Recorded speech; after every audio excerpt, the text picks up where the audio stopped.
Welcome to Rick on Life, brought to you by the Liberty Beacon Media Project. I'm your host, Rick Amitin, and this is where we talk about how to impact others by impacting ourselves. We're going to continue our conversation today about the power of story with Amanda Johnson. Amanda is a message strategist, a mindful messenger coach, a best-selling author, and has grown a powerful and profitable brand around her butterfly approach to writing, speaking, and training. She has not only facilitated more than a dozen books from inspiration to impact, including several Amazon bestsellers, but she has also helped those messengers heal their old stories and develop their capacity to help others. Amanda, welcome back. Thanks for coming. Thanks for asking me back. Yeah, how are you? How you doing today? I'm doing pretty well. It's been a wild week. But it's all good. It's all the work, right? Yes. Listen, I just want to take a moment and address the power of story and how it is relative to everybody, not just to authors or aspiring authors. And I don't want to leave our viewers with the impression that the power of story is not relative to them unless they're an author or wanting to become an author. Because every person is a walking, breathing story. Absolutely. And their stories matter. And oftentimes the stories that we tell ourselves are steeped in falsehood, wrapped in half-truths. And one powerful way of getting clarity in our own lives is to write things down. Mm-hmm. There's a lot of science behind what happens when we write, and even more so than stroking a keyboard, the physical act of writing is very powerful because it is a means of getting what is hidden deep inside of us out into the open where we can see it. And it's like an X-ray that gives us a clearer picture of what's going on inside of us. Mm-hmm. And, even if it's just journaling, I think it is very powerful. I encourage everybody that I work with to journal because it's just something powerful about putting your life on paper. You're a writing coach, so talk to us just about the effects of writing in general, not just for writing as an author. Yeah, I think the writing is one of those activities that is extremely revealing. And not just revealing, but it also, you talked last week about the painting exercise, right? And you're like, I'm at a writing retreat. Why the heck is she asking me to do a painting exercise? And right. Part of that is because, I know that language for us is very linear. We construct sentences from when we write from left to right. And so we're using left brain a lot when we're thinking through things logically and we're trying to map a plan and be strategic about the book. But when you're talking about story, whether it's with a book or outside of a book, you're tapping into the other side of the brain, the more creative part, the feeling part. And in order to heal, and in order to be really be able to access all of the feelings that you had at those times and be able to access the feelings that you want to have in your current story, you have to be able to tap that other side. So hence the painting exercise and also activities like journaling. It is true that it's very revealing. I say that to all of the people that I work with, that, the first level of resistance is the level of exposure to ourselves. Because when we really get into the story and we really allow ourselves to go back and be the character in that story, and to feel like we're there again. We're feeling all the feelings again. Everything is kind of coming at us the same way. Yeah. It can feel very overwhelming, but that's where the level of healing begins to happen, is when we're really honest about, what was I feeling back then? What, this is what's true, because the mind's job is to try to make sense and make maps with everything. So something happens and then the mind goes, well, that happened because blah, blah, blah. Okay, filed, put into its file, and now we're done. We don't have to think about that anymore. But it gets filed, and it doesn't just get filed in our minds, it gets filed in the other parts of us, and the other parts of our consciousness, of our bodies and our spirits, and it starts to create these blocks and resistance where it becomes hard for us to access those feelings again in a healthy way, or it becomes difficult for us to focus and access our mental abilities, because there was something that happened there in that story that kind of created a block or a break of some sort. Yeah, when we talk about healing, that word gets thrown around so much. I think maybe at one point, it had some kind of universal understanding, but I think when it gets used today, it can mean so many different things, and not all of them are correct or virtuous. But when we really talk about healing our story, healing our life, healing damaged emotions, healing the trauma that we have experienced, when we're applying healing or using the term healing, what are we really talking about when we say we're healing something? Oh, sure. Just a small question, Rick?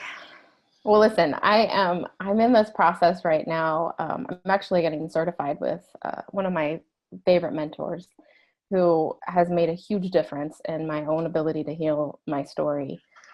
Because, the writing is supportive. It helps us understand the emotions. It helps us understand the mental map of cause and effect, and how this happened, and this person acted like this because of this.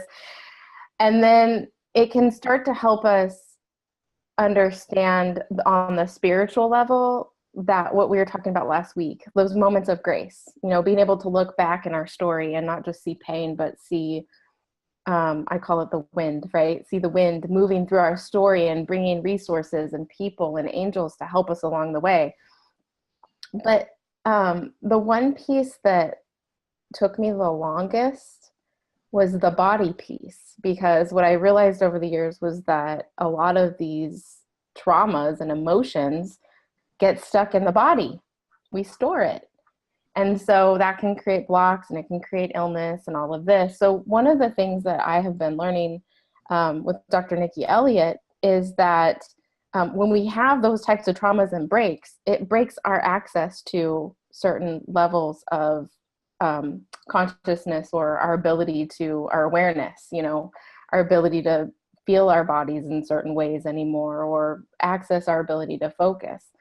So for me, what healing really means is going back to a trauma and witnessing it, releasing, like witnessing what happened. It's actually, and this is one of the most beautiful parts of working with Nikki, is that how it's validated what I've been doing with people for 10 years, kind of intuitively, is that it's just by the virtue of witnessing something, of saying, yeah, that did happen. And yeah, it did feel that way. And yeah, it did create this. And by witnessing it kind of unravel and being really truthful about it, and bringing the energies of love and unity to it, trying to get back to that level of oneness that we had before the break occurred, that's what healing is to me. It's this like releasing and a balancing of that type of energy within us. Because like you said last week, right? We came from love. We came from love. That's what we're trying to get back to. And so to me, healing is, releasing all of the traumas and illusions that have been created that keep us from stepping back into that and living from it.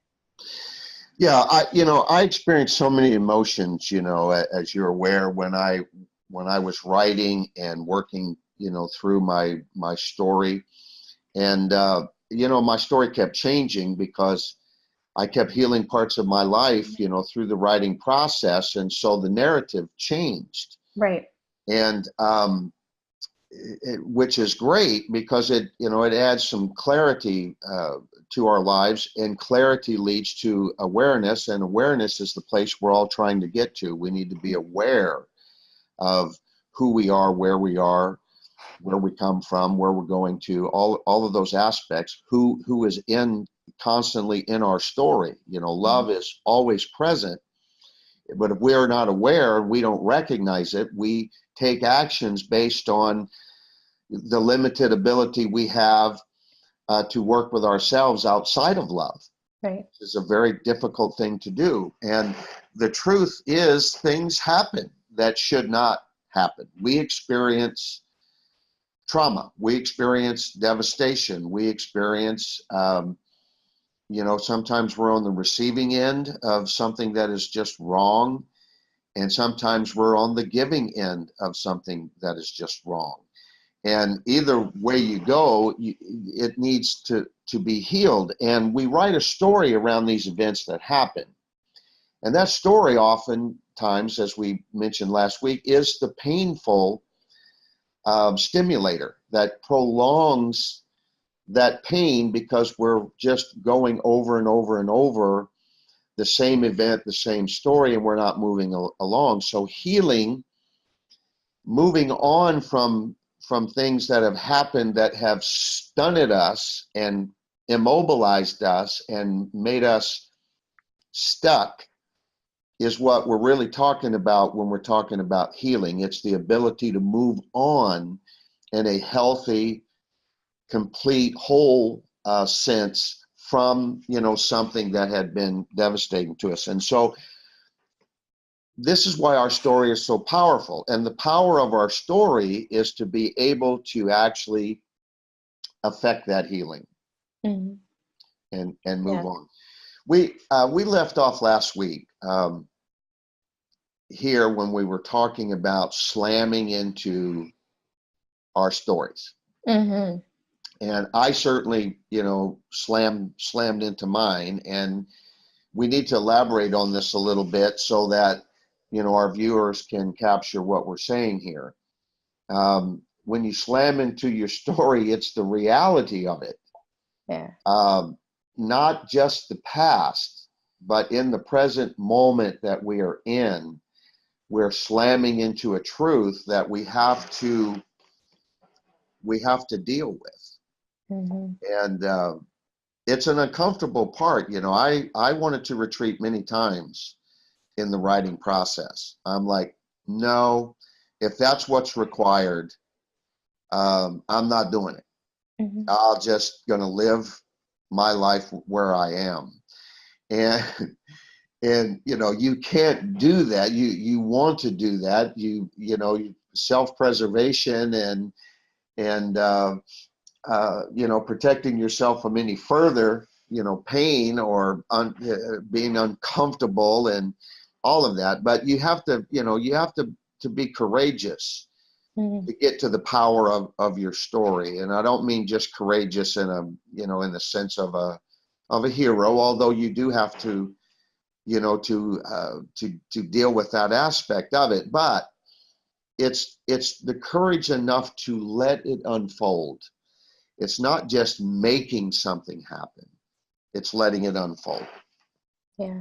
Yeah. And asking, you think you said it really well last week when you talked about, the book wanting to write us, the message wants to write us. Um, and I think that there's so much truth in that, I really believe that one of the reasons why people are inspired to write in the first place, whether it's journaling or a book and telling their story, is because, I call it like this divine invitation, right? Is because they know there's something calling them to face some stuff that needs to be faced in order to move forward. But the way that often comes across to them, to them where they are at, because, hey, look, my life is a lot better than it was back there with that trauma. So I have a story to tell about how I got from there to here, right? And so they have this really beautiful thing to tell and all of these steps to share and journey to take people on.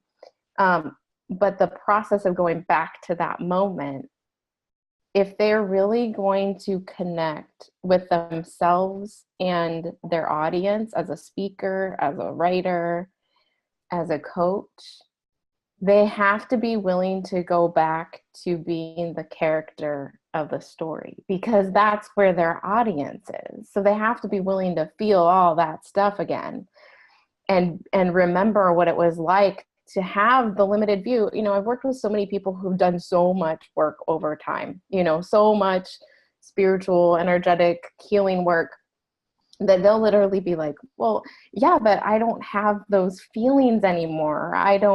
Well, look, if you try to reach a market, an audience that is in pain from the space of, well, I don't have that pain anymore.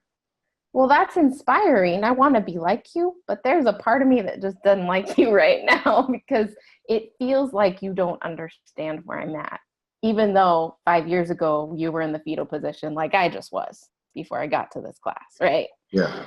And so there is that level of having to go back and be the character and take someone through the process, like the process that we go through when we're watching a good movie, right?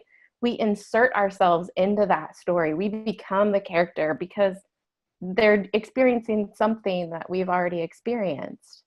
And so we have that awareness, but then because we're the witness to the story, we get to see the view from being the narrator, right? Like we get to see that, oh, that character is acting this way because he experienced a trauma. Oh, this character, and oh, this unfolded because both of their wounds slammed into each other. And all of a sudden we can develop understanding and compassion for the characters in our lives that we have believed to be villains, you know, just pure evil. Those people were pure evil. No, they were wounded too. And so when we get to that point, that's where we can bring our audience from, yes, I felt your pain. Let me tell you what that felt like when I was in the fetal position. And then I realized this narrator view. And then I had to make a decision about writing the end of my story. Now I decided, well, now that I understand, these are the scripts, these are the things that my character kept saying that kept getting her into all that trouble. I'm going to change that script. And when this person acts this way, I'm going to change my reaction. And when this happens, I'm going to do this differently. And when we start to take responsibility, that's when we can become the author and write the rest of the story without feeling, you know, like we're being pulled in a million directions by different characters and plot lines. Yeah, and just for the sake of people who are not writing, the effect is that you're able to live in the space that you want. So it's not just for other people. It's for you. It's for the individual. And so even if you were to write your story down and had no intentions of ever publishing it or making it available to somebody else, what it does is it cleans up the environment that you're personally living in. And you know, you and I had some moments during the writing process of my book, and there were some days I didn't like you very much, and you were, you know, insistent on making me sit with my pain until I could put it in a proper perspective, and it become usable. And I didn't want to sit with that pain. You know, you were reflecting on writers who are saying, hey, I want to tell everybody about, you know, the place I'm in now. And I just want everybody to celebrate and yay, you know, here you're with in a me. Come on, guys. place. But oftentimes the people are listening to you because they want to know how you did it. They're still in their pain. And so the message itself isn't as valuable to anybody else unless there is some how to in it. This is how I did it. This is how I got from this place of devastation, or this place of being stuck in my life, and this place of, only being able to talk about, how bad everything was that happened to me. Well, where is the virtue, of moving on and getting freed from all of that and making sense of all of that? And so, yeah, there were some times in that process when I'm like, Amanda, I want to move on here. Let's close this chapter and let's get into the next chapter. And, you sent me back a few times when I didn't want to go back. And that is part of the process.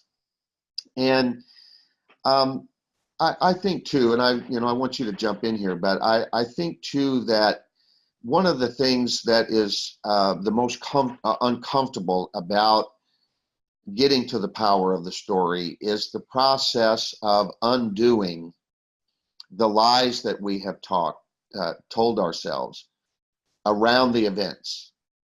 And without realizing it, when we're doing that, we are reinforcing the wrong. We're making it stronger, more prevalent, more dominant in our life.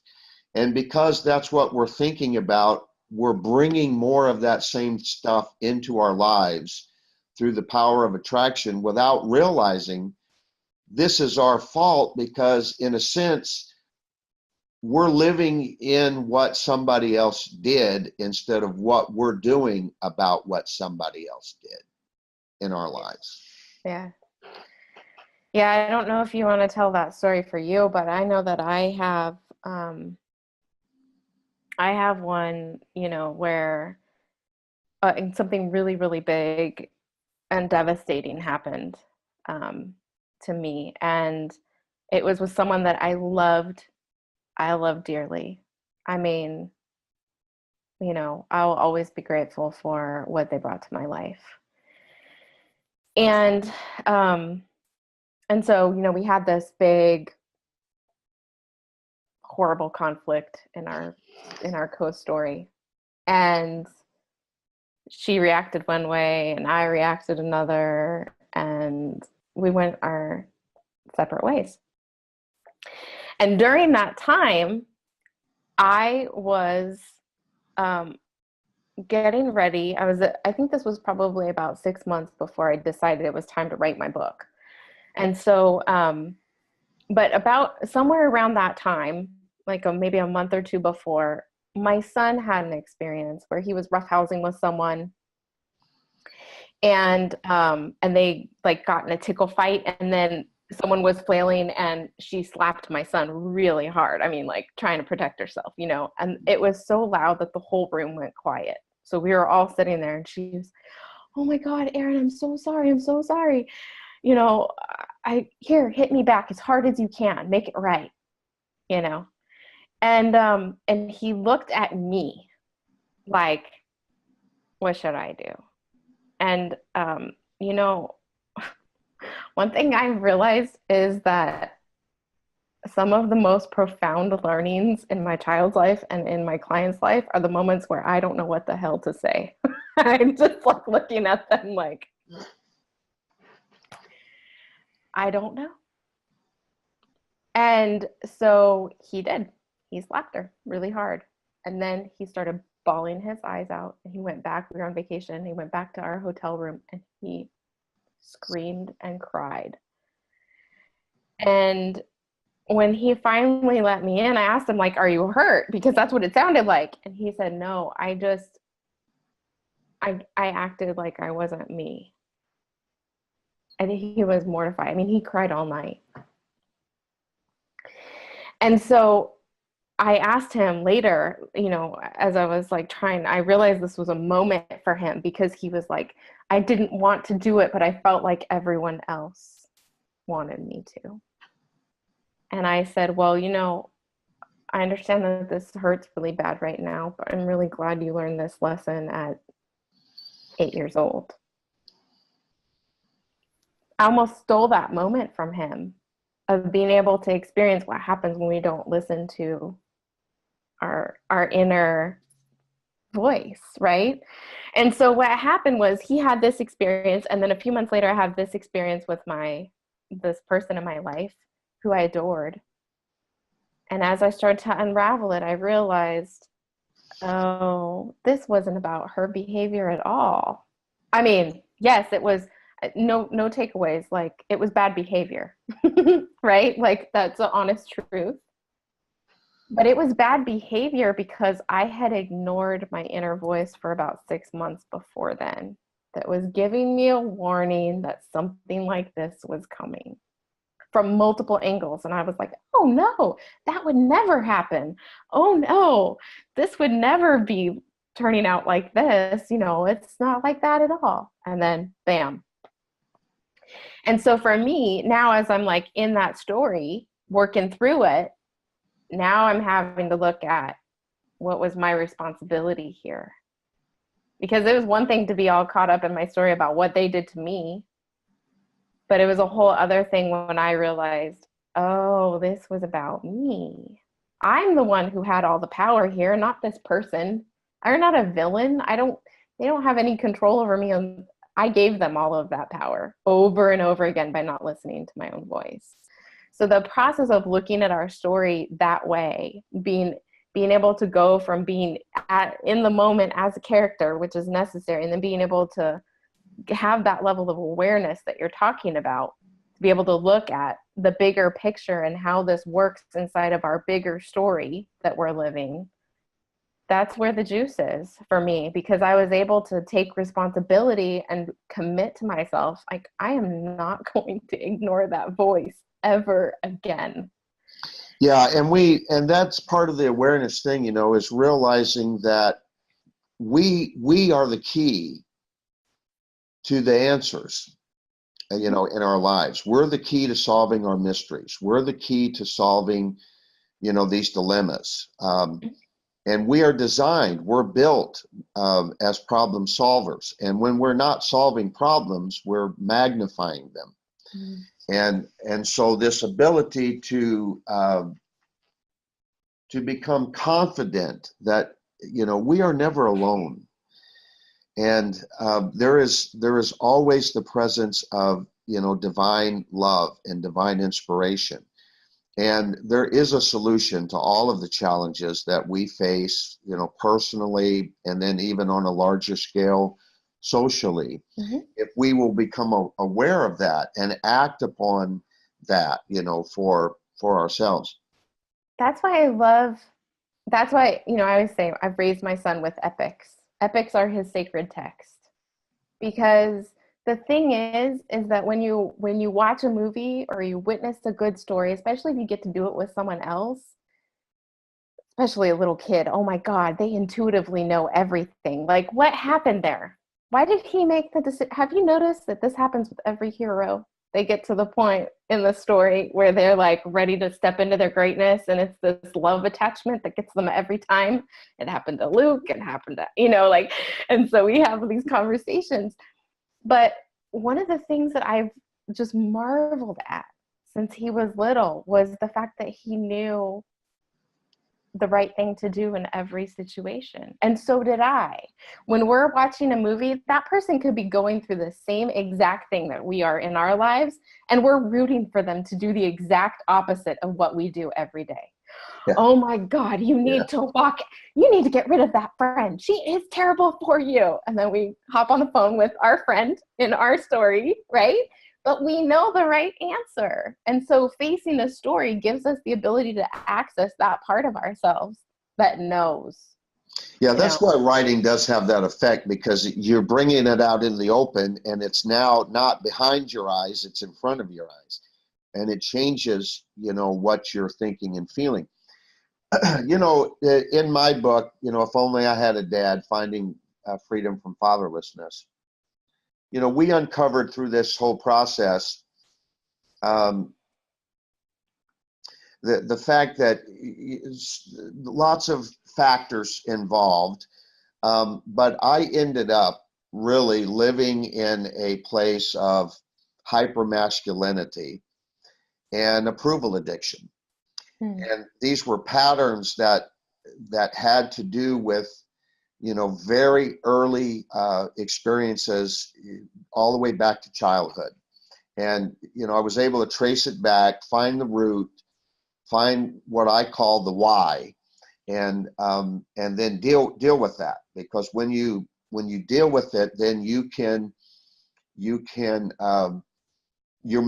everything changes for your why changes. And so when you figure out why you did this, then you have the power to make that the why you do it this way now. Mm. And so there is great power in that moment of, dealing with the why. And because that was my perspective and the way that I was operating subconsciously, I kept drawing that type of male figure as mentors into my life. And so now you had dysfunction leading dysfunction. And dysfunction does not get along very well with dysfunction. And so there was not a lot of compatibility there, because when you're into that hyper-masculinity thing, it's about competition. It's about winning. It's about, being on top. And, people who are, laid waste and ruined, that's just friendly fire. It's just what happens in war. And, and here you're trying to serve people, love people, be valuable to people, and yet you're wounding them because of your own dysfunction. And you're being wounded because you subject yourself to dysfunction. And so it becomes a very powerful thing when we talk about the stories of our lives, to be able to get to the root causes of why, things are happening. And you've alluded a couple times already today to the fact that people do what they do because of their own stuff. And if you start interpreting what they do to you as that's what you deserved, or that's all you're worth, and you go down that path, you start doing the same things to yourself. Yeah. And then of course you're going to do it to other people. Yeah. And so again, the power of story has to do with unraveling that knot that you get balled up in right there, when you recognize what they did had nothing to do with your value and your worth. It had everything to do with what's going on in their life. And when you see that, you reflected on the fact that that's our power. We hold the power to respond to everything that happens in our lives. Yeah. And we give it away when we fall into the narrative that this is what you deserved, or what you expect, or, what you should expect to get, when we all know better. Mm-hmm. And we have to give ourselves better. So those were some of the things that I slammed into, as you know, into the writing process and clarifying my own story. But you had, we touched upon this last week. You had your own experience in dealing with me and my story. Mm-hmm. And so let's pick up a little bit where we were last week from that angle. Sure. Well, it was funny because the after the interview, it was really funny. The last week was really the first time that I spoke verbally about my dad and what occurred between us at any level of detail. And so, the minute I got off the interview, I was thinking, oh, here I go, slamming into the story. Awesome. And I just, now I know what's happening, right? Like I'm watching the meltdown instead of experiencing it. Right? Because now I know, like, oh, this is what's this about? I'm trying to find the root, like you said. And so, there were just all the things that I wish that I had been able to say and that I wish that I had thought to do before the interview, because I really should have figured out that, we were going to be talking about that stuff based on our experience together. Right. And so, there were just some of those parts where, and this happens to every speaker and every author for that matter, where we look back at what we said or what we've written and think, 2 months later, that's outdated. We know more. And gosh, I wish I'd written that a little bit better. Dang, I left out that little piece, and so we write another book or we shift our talk a little bit. And so for me, what I realized was, if I had been able to really work through this in the writing, which I ended up doing with you over email later, was that, there were these bits and pieces that I wasn't able to share, and that made it, the first level of exposure is exposing yourself to yourself, right? Like you're looking at, okay, like this is what happened and this was my part in it. But the second level of exposure that happens, especially for those of us who are writers and speakers, is when we tell our story, we're telling other people's story too. And there is a certain, there's a way to do it where it's mindful, where it's responsible, where you're taking personal responsibility. And so I felt like, when we talked, I was careful, but I didn't give all the detail. I didn't share with the audience that, while I was working on your book, the actual healing that occurred for me was that, by last summer, I could have told you up here that why my dad behaved the way he did and why his behaviors impacted me the way they did. I could have told you the dude had a terrible childhood and no tools to heal his stuff, and he did the best he could with what he had to not pass on that level of crap to his kids. And you know what? He did a pretty decent job for the most part. Like there were things that I witnessed his mother do that he never would have gone there with us. And so it was an upgrade. He upgraded our family DNA. And he was also really wounded. And so there were things that he did that impacted me, that I perceived a certain way, that set me on my own storyline so that I could heal this stuff.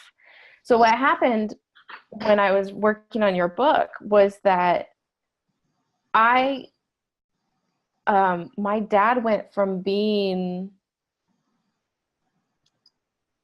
a character that I narrated about to being like, because you were willing to let your audience in on your feelings and how they showed up for you emotionally and physically, like what they did to you physiologically, and your inner dialogue, and being willing to share that level of awareness and self-loathing because you weren't able at that time to get your way out of it. And you could see, like, I am effing everything up right now. And I have no idea how to stop it.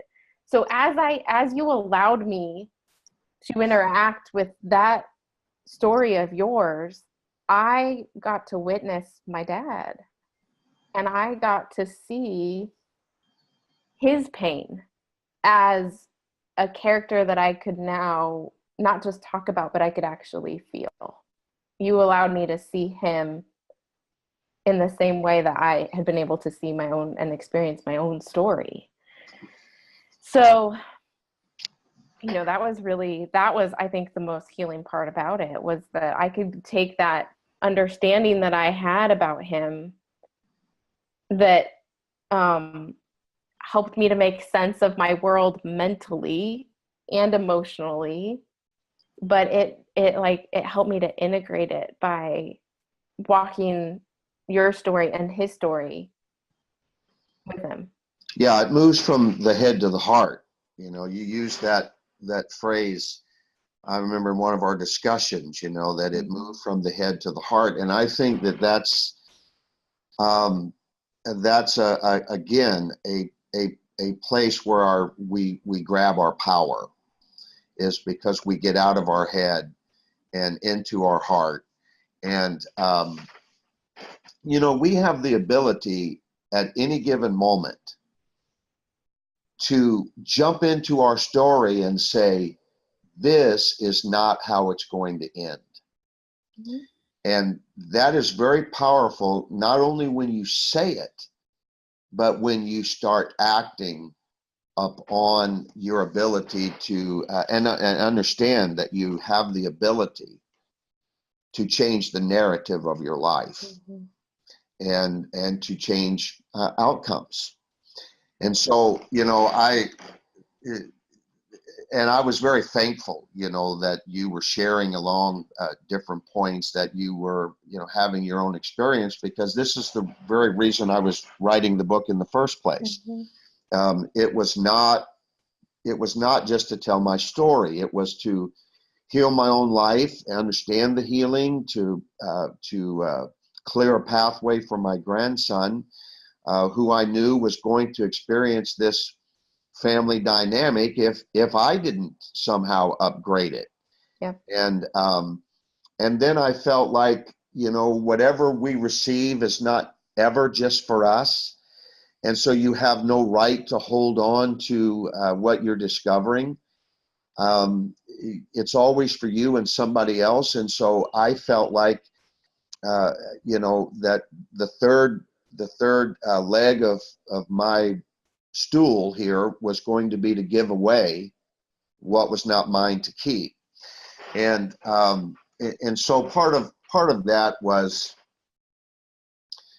you know, you know, realizing that I had to tell the story in the fullest way, you know, that I could, and be as honest and transparent. And, you know, I don't think any of us ever tell every little detail, and nor do I think that it's important that every little detail gets included. You know, if somebody required that, you're not on the same page, and you wouldn't be able to be of virtue and benefit to them anyway. But you have to leave enough of it in there for them to see your pain, and you know, to see your experience. You know, and I said to somebody recently who was talking to me about, they're in the throes of writing their memoir, and I shared with them, of course, that the book that I ended up publishing looked nothing like the book that I originally conceived. And because, you know, it was like writing for me at that point was like trying to hit a moving target. Mm-hmm. And I really feel like, you know, I can't speak to fiction. I haven't written a novel. I'm not a romance writer.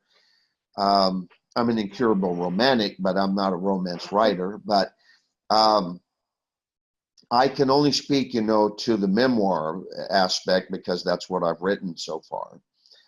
But I can say this to you: when your memoir is finished with you, you'll be ready to publish. Yeah. So back to slamming into the story. What can people, let's elaborate a little bit on what we mean, a little bit more about, because it's going to be a little bit different for each person, but there's certain elements that are the same. So slamming into your story, what's another way to say it, and let's expound on it a little bit.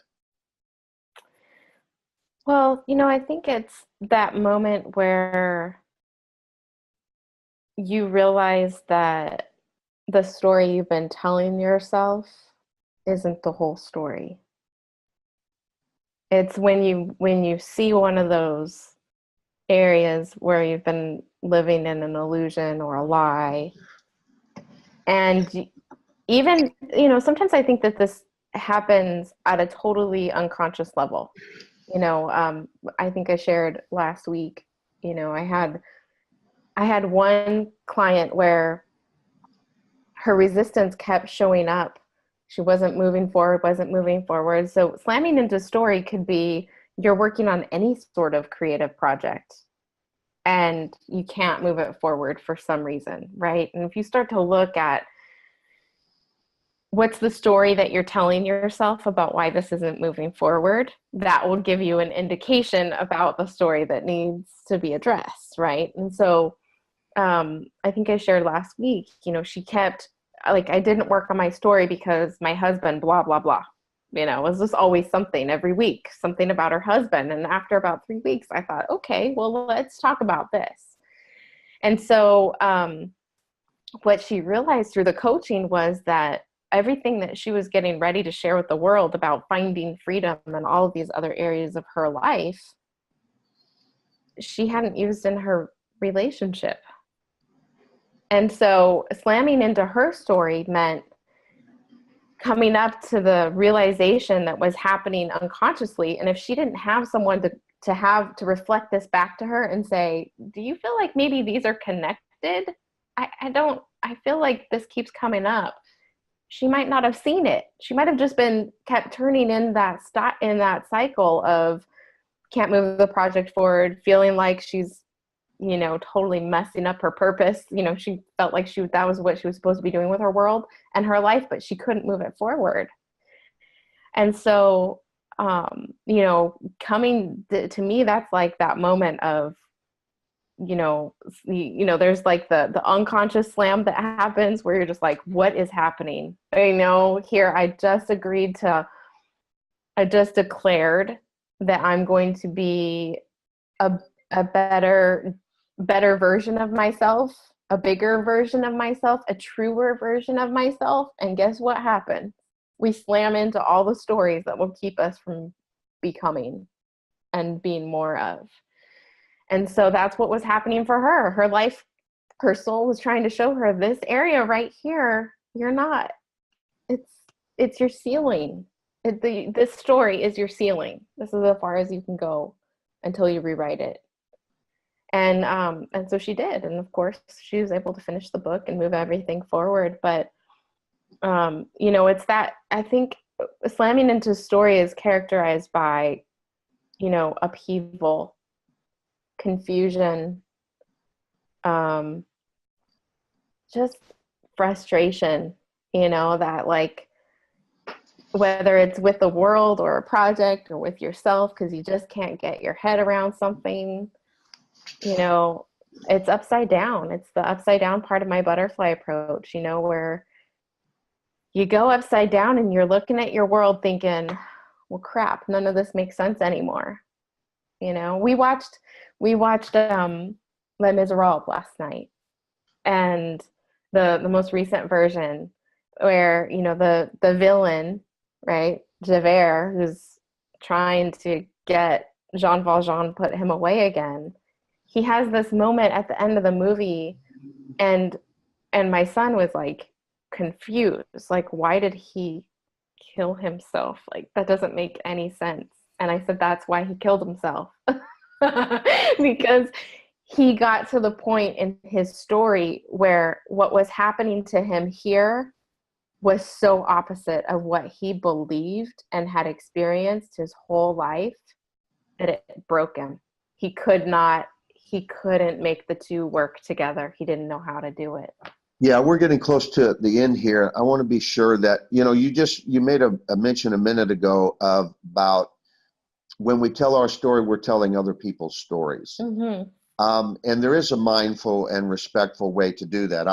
Especially like in my case, writing memoirs, people don't want to show up in your book in a bad light. And, the problem, on a humorous side, they should have just been nicer to you along the way. And in a more realistic sense, you're telling your story, and the part that some of these other personalities, characters, people played in your life, it may not be the way that they see it.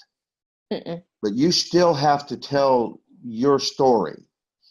And because it's your experience, and whether it's a spouse, a sibling, a parent, I mean, whatever the case is, you have to be able to free yourself so that you're telling your story and your experience, and they're not going to be in the same place that you are. That's quite likely that they won't be in the same place that you are. And it may be the actual catalyst that moves them on in their own lives. But you can't not tell your story because somebody is not in the best light. They're afraid for their own, they have their own fears about being seen as imperfect and a flawed person, and all of that. And fear, is very tormenting. And once it moves from just protecting us from the physical warnings, like be careful, you're going to get burned here, or you be careful this, to watch out for this or watch out for that. Fear can also be very paralyzing. Mm-hmm. And so again, the power of our story also has to do with facing those fears, because everything we want in our life is on the other side of those fears. And so it's important to understand the role that fear is playing, mm-hmm. and how to manage that. Yeah. Is there anything here that is your final words that you want to say to us today? I think it's just really important to practice this level of mindfulness. One of the things that I was thinking earlier while you were talking about these characters, right? This character in my life who this is horrible conflict. She really did act poorly. It really did impact me and my well-being. And it might not have ever happened if I had listened to my own voice. So part of the process and the joy of beginning to interact with your story this way is that it gives us, one, the hard part is taking responsibility for our part, right? Like, oh yeah, I kept saying those things, or oh yeah, I kept doing that, or whatever the case may be.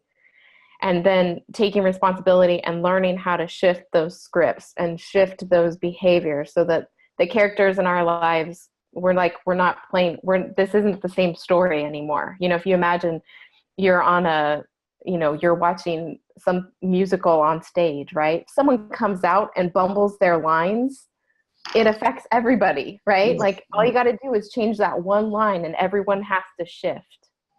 And so it's getting access to that much power in ourselves to change the script.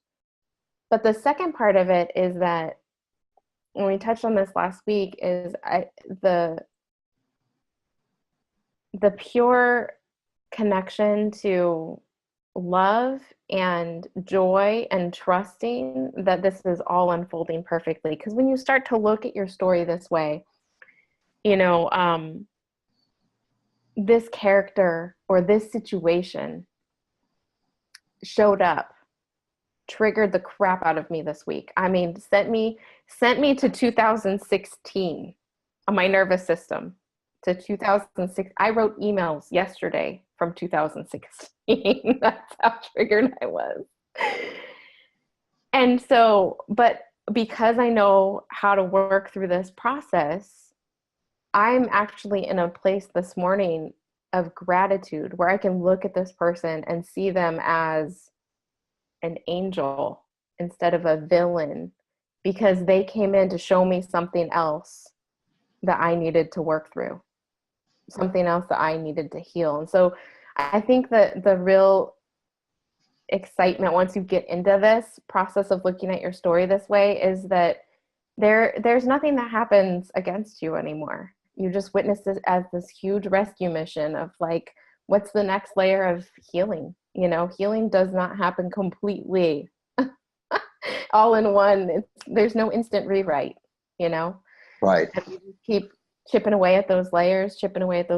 And the more I go through it, the more grateful I am for the hard stuff, because it's helping me to work through that old stuff so I can have more access to who I am. Yeah, all of this is for the purpose of ending up in a place of love and being thankful and being able to live, a life that's grateful. Amanda, thanks for being with us. I think we covered some, really good ground for people who are, trying to understand their story. And I think we've done, a decent job of encouraging people to engage in the process, because there is power in every one of our stories. So thank you very much for taking the time again, to be with us and help us exhaust this subject. Please connect with Amanda at www.truetointention.com. Pick up a copy of her book, Upside Down Mommy. You'll get some wonderful insight there. I just want to mention to you my book, If Only I Had a Dad, Finding Freedom from Fatherlessness, is not just for men. It's for anybody who's looking to discover their worth, or to hold on to their worth and make sense of their story. And I deal with the process that I went through to arrive at the place that I'm at today. So thank you for being with us.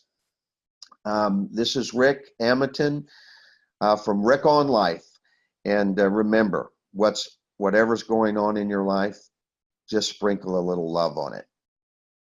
See you next time.